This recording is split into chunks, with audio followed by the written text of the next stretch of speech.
फवाद खान की latest web series बरज़क की third episode में एक इंतहाई बोल्ड सीन है जिसमें दो मर्दों को करीब आते दिखाया गया है। इस सीन को लेके ये वेब सीरीज कंट्रोवर्सी का शिकार हो गई है। अगर आपको क्वेयर कंटेंट समझ नहीं आता तो मेरा कंटेंट देखना बंद कर दें। मैं हमेशा सबके राइट्स की बात करूंगा। ऐसा कहना है आसिम अब्बासी का, जिन्होंने फवाद खान की वेब सीरीज बरज़क लिखी है और डायरेक्ट की है। यानी वो इस प्रो एलजीबीटी प्रोडक्शन को क्लियरली डिफेंड कर रहे हैं। बरज़क की थर्ड एपिसोड में दो मर्दों को करीब आने के सीन को पब्लिक ने सोशल मीडिया पे बहुत क्रिटिसाइज किया है और कुछ लोगों ने वेब सीरीज के राइटर और डायरेक्टर आसिम अब्बासी से भी शिकायत की, जिसके जवाब में आसिम अब्बासी साहब ने इंतहाई अनअपोलोजेटिक अंदाज में ना सिर्फ अपने काम को डिफेंड किया, साथ ही उन्होंने ये भी कहा कि अगर किसी को ये सब डिसटेस्टफुल लगता है तो वो उनका काम ना देखें। फवाद खान साहब के बारे में ये बात समझ नहीं आती कि उनकी चॉइस अक्सर ऐसे ही प्रोजेक्ट्स क्यों होते हैं जिनमें एलजीबीटी एजेंडा को प्रोजेक्ट किया जाता है। फवाद खान का ये दूसरा ऐसा प्रोजेक्ट है जिसमें प्रो एलजीबीटी कंटेंट होने की वजह से अब कंट्रोवर्सी का शिकार हुआ है। इससे पहले करण जौहर की फिल्म कपूर एंड सन्स में फवाद खान खुद एक गे का रोल प्ले कर चुके हैं। कपूर एंड सन्स मूवी में गे रोल प्ले करने के हवाले से जब इंडिया ही में फवाद से सवाल हुआ तो फवाद ने जवाब दिया कि रोल प्ले करते हुए घबराहट हुई थी, पर इवेंचुअली उन्होंने रोल प्ले करने का फैसला किया और इस कंट्रोवर्शियल टॉपिक को वो ये कहकर डाइल्यूट करते हैं कि दुनिया में इतना सब कुछ हो रहा है, ये तो सिर्फ एक कहानी है, लोग एक दूसरे से प्यार कर रहे हैं। लेकिन करते हुए कुछ घबराहट थी। करते वक्त हाँ, शुरू में घबराहट हुई थी, क्या होगा रिएक्शन, किस तरह लोग सोचेंगे इन ऑल ऑफ दैट।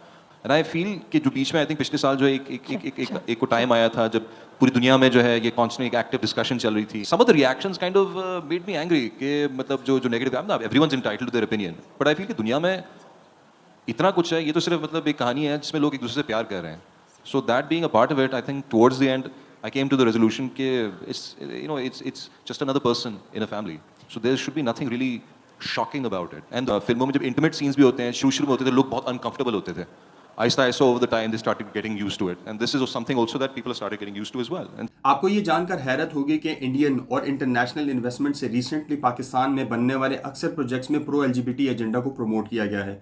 उस फंडिंग से बनने वाले ड्रामाज और फिल्म्स में ऐसे कैरेक्टर्स और स्टोरीज रखी गई हैं जिनको लेकर कंट्रोवर्सी बनी है। जी टीवी इंडिया के डिजिटल प्लेटफॉर्म ZEE5 ने पाकिस्तान में mister and Mrs Shamim web series बनाई थी, जिसमें लीड रोल प्ले करने वाले नोमान एजाज का कैरेक्टर भी ट्रांसजेंडर्स जैसा ही दिखाया गया है। इंटरनेशनल फंडिंग से बनने वाली फिल्म जॉयलैंड में एडल्ट्री और गे रिलेशनशिप को डिस्कस किया गया और जॉयलैंड को लेकर एक दो नंबरी ये भी की गई कि पाकिस्तान में उसका सेंसर्ड वर्जन रिलीज किया गया था और इंटरनेशनली इसका कंप्लीट वर्जन रिलीज किया गया था जिसमें सेक्स सीन्स भी रखे गए थे। 2020 में ZEE5 ही के प्लेटफॉर्म से एक और पाकिस्तान में बनने वाली वेब सीरीज चुड़ैल, जिसे इन्हीं आसिम अब्बासी ने लिखा और डायरेक्ट किया था, उस वेब सीरीज को भी पाकिस्तान में बैन किया गया था।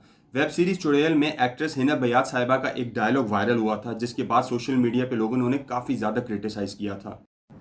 जब तुम अपने मुंह में चांदी का चम्मच डाले अपने आईवी लीग स्कूल में क्यूट से बॉयज का फ्लर्ट कर रही थी ना, तो मैं यहाँ अपने से 20 साल बड़े आदमी को 1 महीने तक दिन में 2 दफा, फिर कहीं जाकर उसने मुझे सालोन में रखा और हर किस्म के जॉब्स दिए, फिर कहीं जाकर रिसेप्शनिस्ट बनी। पै दर पै इन वेब सीरीज और ड्रामाज में नजर आने वाले controversial content, specially pro LGBT element का नजर आना क्या महज इत्तेफाक है या ये बाकायदा सोचे समझे मंसूबे के तहत हो रहा है? इस हवाले से आपकी क्या राय है, कमेंट सेक्शन में जरूर बताइएगा। अगर ये वीडियो आपको अच्छी लगी हो तो इसे अपने फ्रेंड्स के साथ शेयर करना मत भूलिएगा। बहुत शुक्रिया।